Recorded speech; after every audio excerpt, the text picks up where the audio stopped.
Bharatiya Janata party हो चाहे RSS हो, इनकी कहीं पे निगाहें, कहीं पे निशाने वाली बात होती है। लोगों को भ्रमित करके अपना उल्लू सीधा करना ही इनकी कार्यप्रणाली है, इससे ज्यादा और कुछ नहीं है। नमस्कार दोस्तों, कैसे हैं आप लोग। उम्मीद है आप सभी अच्छे होंगे। उत्तर प्रदेश में जीरो टॉलरेंस की नीति लागू है, यानी कि अगर आपने कुछ गड़बड़ किया तो आप पकड़े जाएंगे। सरकार आपको छोड़ेगी नहीं, पुलिस भी लाठियां बांधने से पीछे नहीं हटेगी। लेकिन यहां लाखों की टंकियां बन रही हैं पानी की, और वो टूटी जा रही हैं, कोई सवाल जवाब नहीं। पीडब्ल्यूडी में भ्रष्टाचार हो रहा है, कोई सवाल जवाब नहीं। किसी भी मंत्री को कटघरे में खड़ा नहीं किया जा रहा है। तो ये जीरो टॉलरेंस किसके लिए है? असल में अपने खासम खास को बचाने के लिए, या फिर जनता पर जो कहीं ना कहीं नियम कायदे कानून थोड़े बहुत तोड़ देती है उसको डराने के लिए। करेंगे बात। केपी मलिक जी बृहस्पतिवार हमारे साथ जुड़े। सर बहुत बहुत स्वागत है आपका। धन्यवाद हिमांशु जी, आपका भी, आपके दर्शकों का भी, जो बहुत ही जागरूक दर्शक हैं। उनके रिएक्शन भी आते हैं, हम देखते हैं। कई लोग सवाल पूछते हैं, कई सवाल उठाते हैं, तो हम दर्शकों का भी धन्यवाद करते हैं और उनको कहना चाहते हैं कि आप जितना हमारा हौसला अफजाई करेंगे, हमारी हिम्मत बढ़ेगी कुछ बोलने की।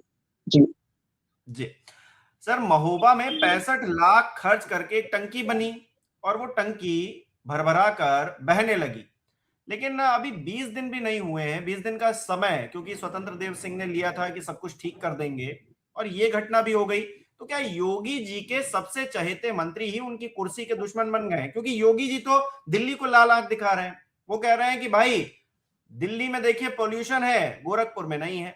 लेकिन गोरखपुर में या फिर लखनऊ में जो पोल्यूशन है उसको कौन देखेगा? और उसका जिम्मेदार जो व्यक्ति है उससे सवाल कब पूछेंगे?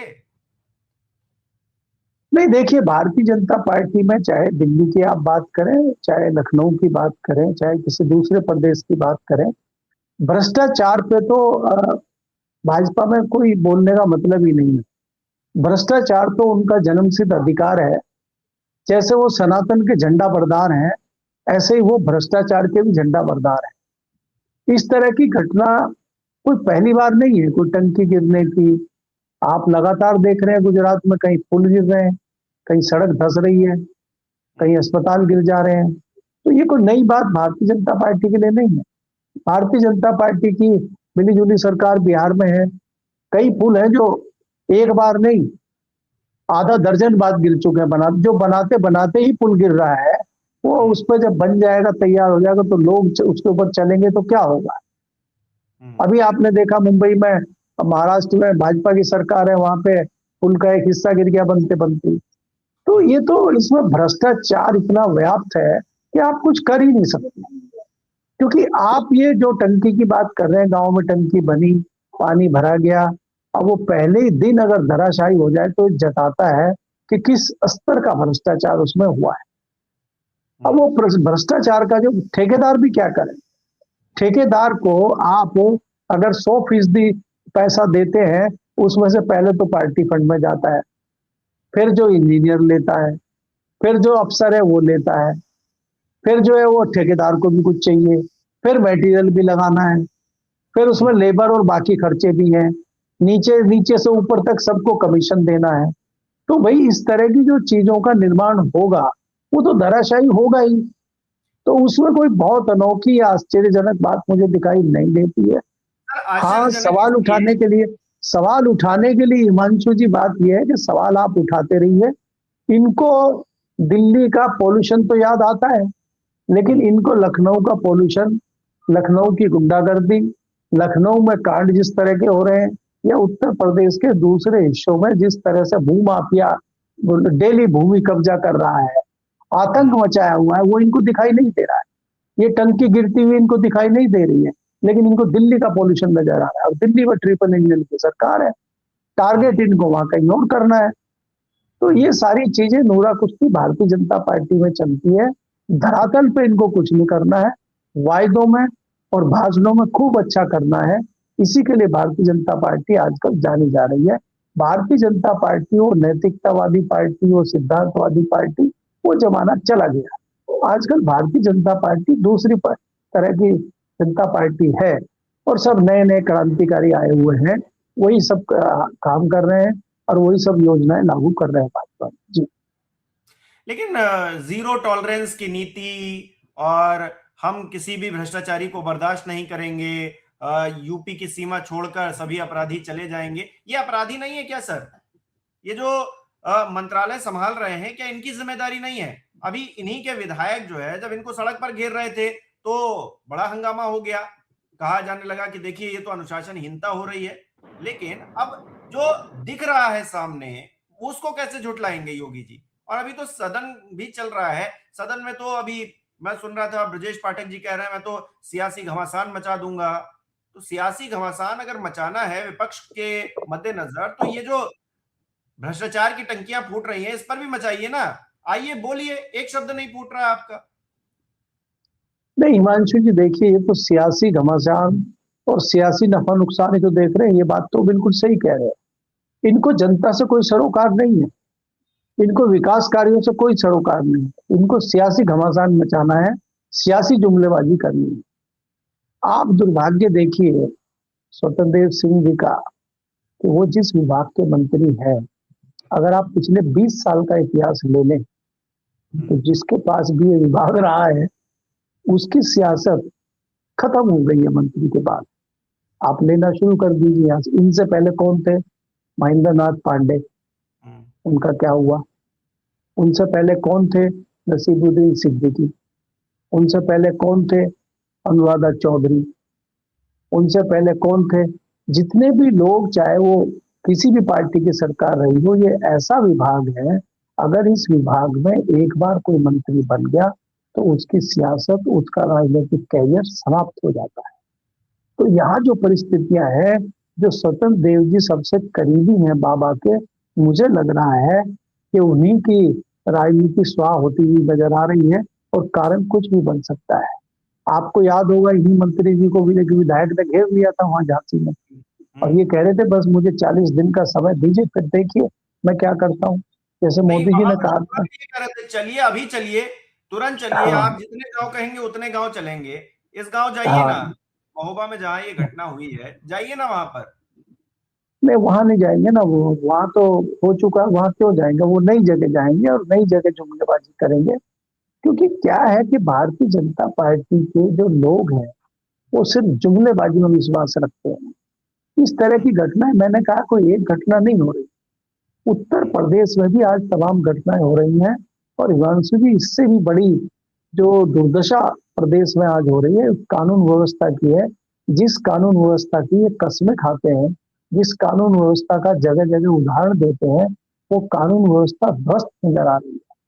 अभी मैंने कहा हमारे कई किसानों से पश्चिमी उत्तर प्रदेश में बात होती है, किसी की जमीनों पर कब्जे हैं, किसी के घरों पर कब्जे हैं, और भू माफिया खुलेआम नंगा नाच कर रहा है और सरकार कुछ नहीं कह रही। डीएम एसपी की कोई औकात नहीं है बोलने की। उनका कहना यह है कि सबके तार लखनऊ जुड़े हुए। अब लखनऊ किससे तार जुड़े हुए हैं? कहां से उन लोगों में ताकत आ रही है? कहां से भूमाफिया में जान आ रही है? तो वहां कहां चले जाते हैं योगी जी? योगी जी क्यों शांत हो जाते हैं कई जगह पे? योगी जी के मुंह से उनके लिए क्यों नहीं कोई चीज निकलता? योगी जी ने कितने पुलिस वालों पर एक्शन लिया है जो भ्रष्टाचार में इस तरह की चीजों में शामिल है? कितने मंत्रियों पर एक्शन लिया है?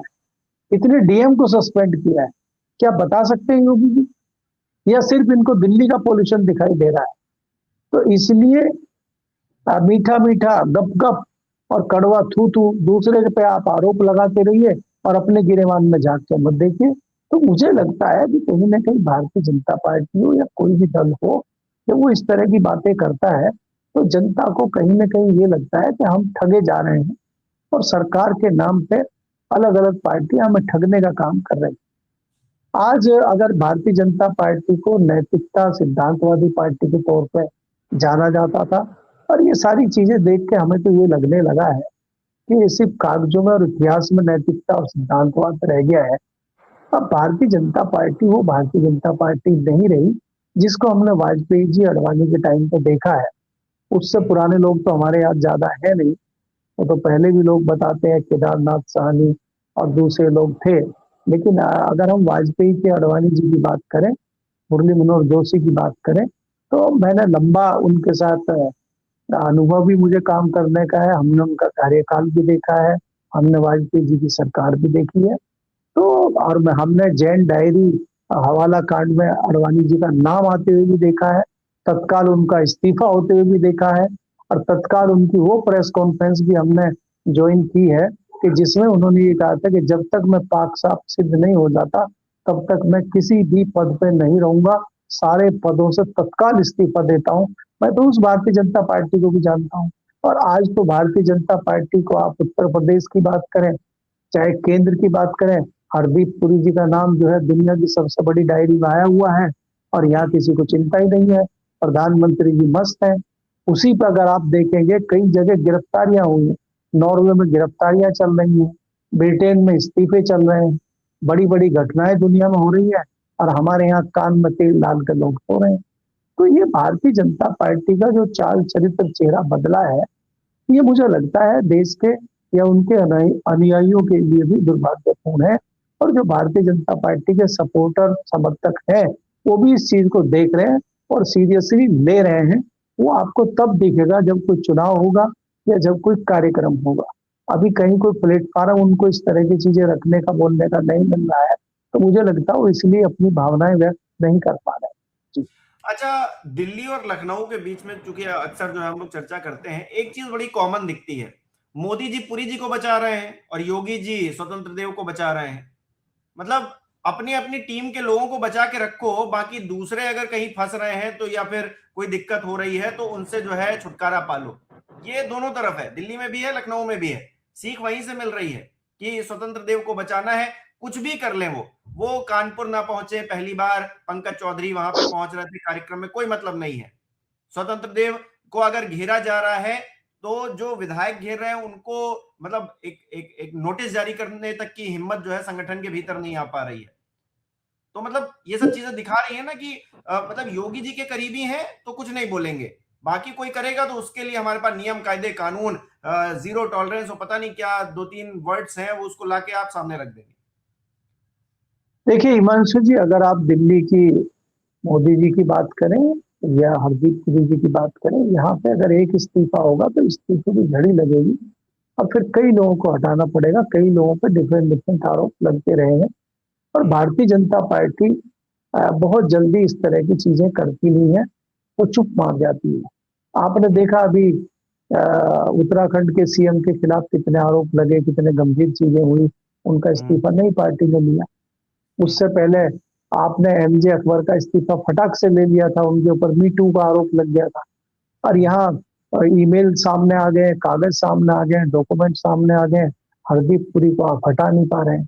इसके पीछे क्या रणनीति है, इसके पीछे क्या मजबूरी है, वो काफी हद तक लोगों को पता है, लेकिन उसके तथ्य सामने नहीं आ रहे हैं। एक बात तो ये है।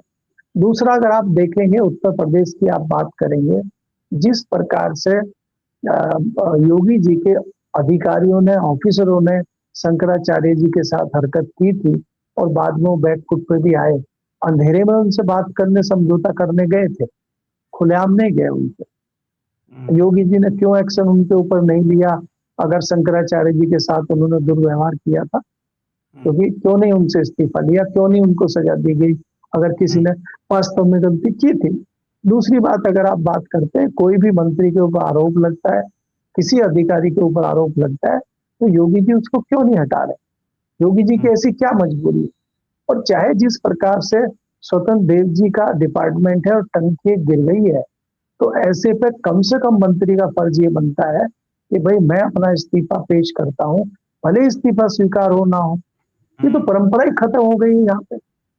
हम तो उस देश में जीते हैं, हम तो उस सिद्धांतवाद की बात करते हैं कि लाल बहादुर शास्त्री जी रेल मंत्री थे और एक रेल दुर्घटना हो गई थी, तब तो इतनी टेक्नोलॉजी भी नहीं थी, और उन्होंने जिम्मेदारी लेते हुए इस्तीफा दे दिया था। उन्होंने कहा था भाई अगर मैं एक दुर्घटना नहीं ट्रेन की रोक पा रहा हूं तो मुझे कोई, मेरा औचित्य नहीं है ऐसे पद पर रहने का, इसलिए मैं इस्तीफा देता हूं।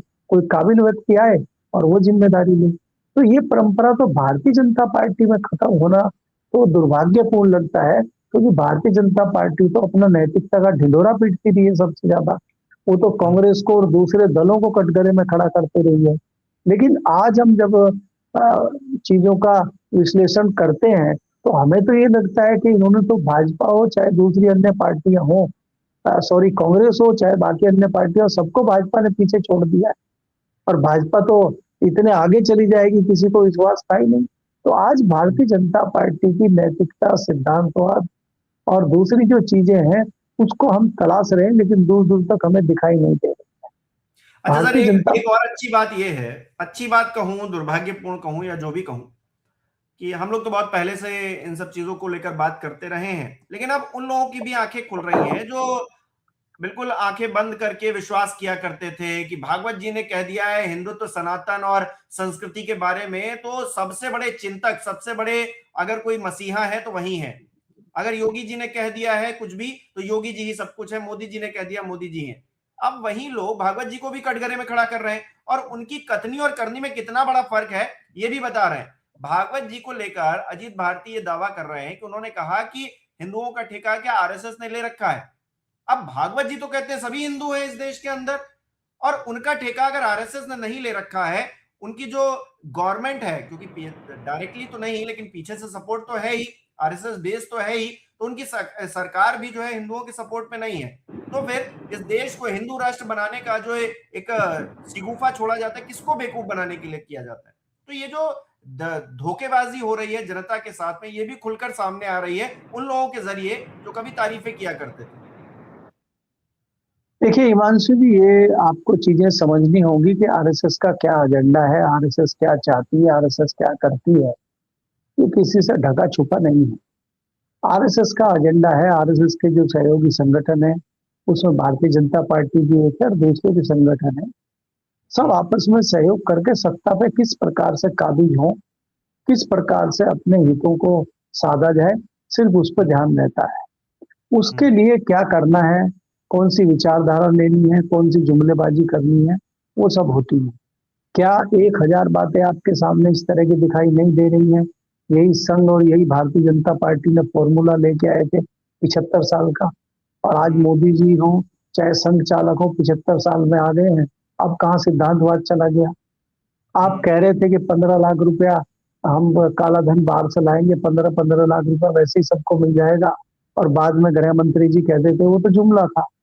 तो कैसे आप पर विश्वास किया जाए?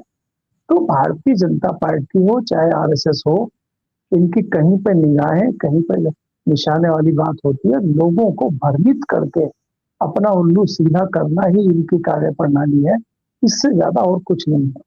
समझने वाले लोगों को समझ में बाद में आता है, जो घुस जाते हैं घुसे रहते हैं। मैंने अभी आपको बताया ना कि 40 साल बाद उन भाई साहब को याद आया जो भाजपा में दरी बिछा रहे थे, आरएसएस में कुर्सी लगा रहे थे, और जब जो है हेमंत बिश्व शर्मा और हरदीप पुरी जी मंत्री बन गए, तब उनको समझ में आया कि तुम्हारी यहाँ कोई औकात नहीं है। यहाँ बाहर से आकर लोगों को सम्मान और प्रतिष्ठा और मंत्रालय दिए जाते हैं। वो तो आज भी दरी बिछा रहे हैं। जिसको बिछानी है बिछाइए, और नहीं बिछानी है जाइए। हमने कोई आपका ठेका नहीं लिया हुआ है, और हमने आपको वो सर्टिफिकेट भी नहीं दिया हुआ है। हम तो आई कार्ड भी नहीं देते, हमारे पास तो लेटर हेड भी नहीं है। तो हमने तो खाली मुंह से आपको बोला था, मुंह से ही कह दिया आपको, आप जाइए। तो इससे बढ़िया क्या हो सकता है? तो इसलिए वो कहीं जाके ये भी आरोप नहीं लगा सकते कि मैं इतने दिन में जो अपॉइंटमेंट लेटर मिला था आरएसएस से, और मैं पिछले 20 साल से आरएसएस में था, ऐसा भी नहीं बता सकते हो। आरएसएस ही कल को एक बयान दे देगी कि हम तो इनको जानते नहीं, कौन है, हमारे यहाँ तो कभी नहीं आए। तो कहां से आप प्रूफ दोगे? नहीं, राम मंदिर मामले पर जो लोग प्रताड़ित थे, कार सेवक थे, वो कहाँ हैं, किस हाल में हैं? कभी मोहन भागवत जी उनका हालचाल जानने के लिए जाते भी हैं, कोई तस्वीर नहीं डालते हैं, कभी जिक्र भी नहीं करते हैं, मुझे तो लगता है। हिमांशु जी, एक लड़के की गोलीबारी में डेथ हुई थी, वो मथुरा से बिलोंग करते हैं, 2 भाई थे, शायद दोनों ही मारे गए थे। आज उनके परिवार को कोई पूछने वाला नहीं है। अगर आप मथुरा में जाके उनके परिवार से बात करें, और वो नफरत करते हैं ऐसे संगठनों से। उनका कहना है कि हमारे 2 नौनिहाल चले गए और हमें किसी ने पूछा तक नहीं, सच्चाई बाद में पता चली। तो ये सिर्फ बरगलाने के लिए और कहने के लिए इस तरह की चीजें होती हैं। अब क्या इसमें इतना डीपली जाना है? लोग भी ऐसे ही हैं, लोगों को समझना नहीं होता है। अब लोग जो है अपना घर बार छोड़ के, बूढ़े माँ बाप अंदर दवाई के लिए तड़प रहे हैं, और हम लोग सनातन को बचाने के लिए सड़कों पर उतरे हैं और जय श्री राम और जय हनुमान का नारा दिया। मैंने हनुमान की जो तस्वीरें देखी है, हनुमान की जो पिक्चर देखी है, वो एक भक्त के रूप में आके बंद करके ध्यान की मुद्रा में देखी है। आज जो मैं हनुमान जी की मूर्ति देखता हूँ, मुझे खुद डर लग जाता है हनुमान जी से, ऐसी ऐसी मूर्तियां दिखाई जा रही। हमने हमेशा राम राम बोला है, सॉफ्ट तरीके से राम राम बोलते हैं, राम का नाम लेते हैं, और आज हम जय श्री राम जब बोलते हैं, इतने तेज बोलते हैं जय श्री राम कि बराबर वाला डर जाता है, और एक आध तो बेहोश भी हो जाता है जय श्री राम सुन के। उद्घोष हो रहे हैं आजकल, जैसे युद्ध होने वाला है। तो ये हमें दूसरे रास्ते पर ले जाना चाह रहे हैं, और जनता जा भी रही है, जनता भी खूब जा रही है। माँ बाप की सेवा हो ना हो, दवाई मिले ना मिले, हमें सनातन को बचाना है, उस रास्ते पर देश निकल गया। लेकिन सर एक टाइम था जब Indira is India, India is Indira कहा जाता था, तो इंदिरा गांधी का एक टाइम पे बहुत ज्यादा ऊपर चला गया था ग्राफ।